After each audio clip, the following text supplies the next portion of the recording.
Ito po ang ating electric power ATV Kawasaki Road Racing Set. Ayan. So, selling as is po ito. Sobrang super low na po ng benta po namin po dito. Advisable po ito for 8 years old pataas. Okay? So, based po dito sa manual po niya, 8 years old pataas po. Okay? So, may isama po siyang box and then yung ibang mga accessories niya, mga racks, trees, even itong papel na to. Okay? And then, yung dalawang cars niya.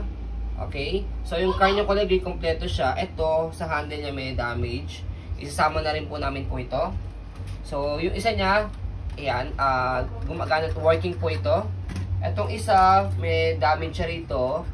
So, we'll check pa po kung maayos namin po ito. Pero kung hindi, sabi nga po namin, selling as is po siya. Okay? And then, ito po yung adapter po niya. Okay? And then, hindi kasama po itong extension adapter po niya. Okay? Sa amin po ito, pang testing po namin yan. So, again, advisable po ito for 8 years old pataas. And then, kailangan po may parents pa rin pong nakabantay. Okay? Naka-guide dahil electric po siya. Okay? Electric po itong relays po niya. Ayan. Magkakaroon ng power supply po yan. Okay? Kapag sinaksak nyo na po yung socket po. Ayan.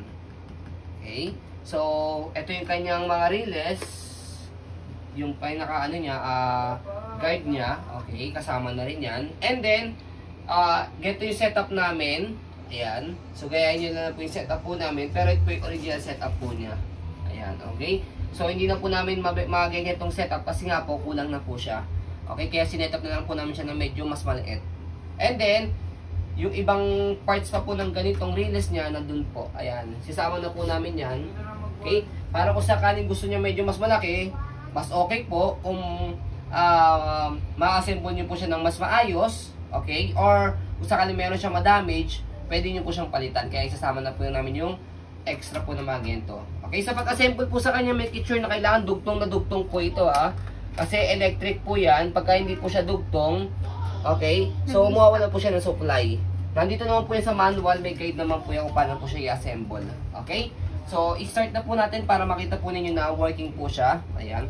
So 220 po ito, 220 volts. So, pwede po siya isaksak po sa mga saksakan. 220, okay, mamibasa nyo naman po dito yan.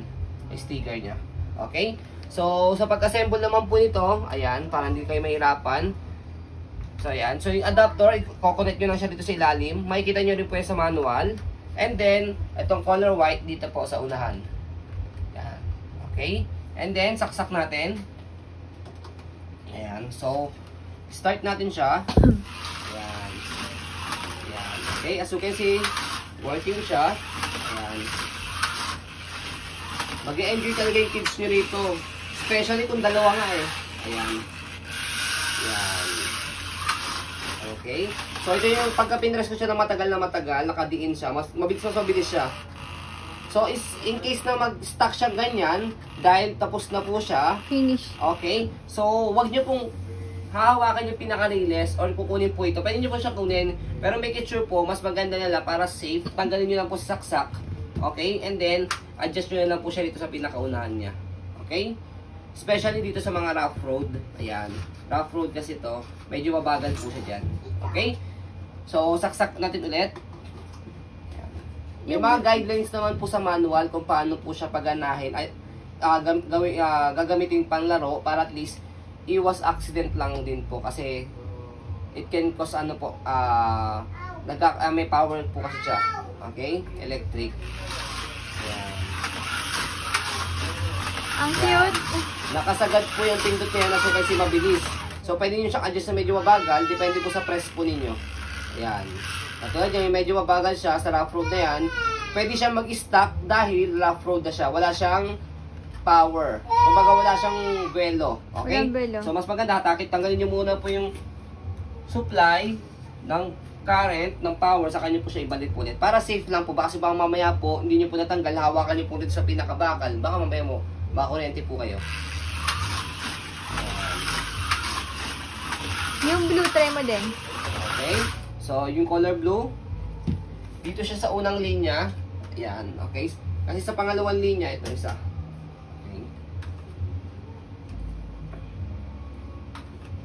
All workings yan, parehas lang. Okay.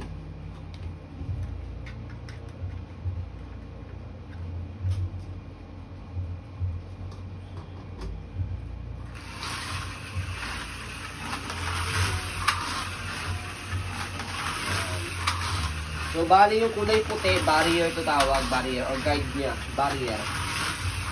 Ayan. So, as you can see naman po, workings po siya. Ayan. Okay. Sana maayos na isa. So, tip lang po talaga namin, ayan, talagang maganda po talaga siya kung sa maganda, kasi even adult, teenager, pwede po siya magamit. Yun nga lang po, dahil electric supply po siya, sobrang careful lang po talaga sa paggamit. Kailangan talaga nakaantabay talaga sa saksakan. Okay? Na kapag nag-stack up siya nito, for example, sa mga rough road, huwag nyo po siyang kukunin ng dalawang kamay na nakaganto po yung kamay po ninyo. Okay? Kailangan tanggalin nyo mo sa saksak, tapos saka nyo po siya i-move forward or backward. Okay? Para at least po, iwas accident na lang po talaga sa possible na pwedeng mangyari. So, ayun po, as you can see naman, very details kami sa amin pong pag-video. Kita nyo na naman po, all workings din po siya, gumagana po siya. Ayan. So, ayun po, maraming salamat. Have a nice day and God bless po.